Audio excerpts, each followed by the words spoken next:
Modern technology allows people to communicate directly. Voice and video calls, emails, pictures and instant messages travel directly from A to B, maintaining trust between individuals no matter how far apart they are. When it comes to money, people have to trust a third party to be able to complete a transaction. Blockchain technology is challenging the status quo in a radical way. By using math and cryptography, blockchain provides an open, decentralized database of any transaction involving value, money, goods, property, work, or even votes, creating a record whose authenticity can be verified by the entire community.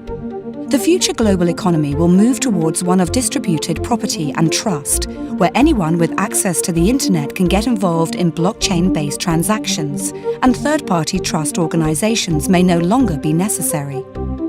The uses of blockchain technology are endless. Some expect that in less than 10 years it will be used to collect taxes. It will make it easier for immigrants to send money back to countries where access to financial institutions is limited. Financial fraud will be significantly reduced, as every transaction will be recorded on a public and distributed ledger, which will be accessible by anyone who has an internet connection. Think of it as wills and contracts that execute themselves, or dated proof of existence for ideas, much like a patent. Blockchain will become a global, decentralized source of trust, but not everyone is ready to embrace it. A huge proportion of trust services, from banking to notaries, will face challenges on price, volume, and in some cases, their very survival.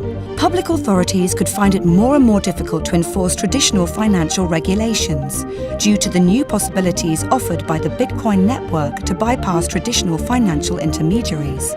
Unimagined new networks will evolve to meet society's needs more cheaply and potentially more securely. Will governments, financial and legal institutions embrace blockchain? What will happen to the ones who don't?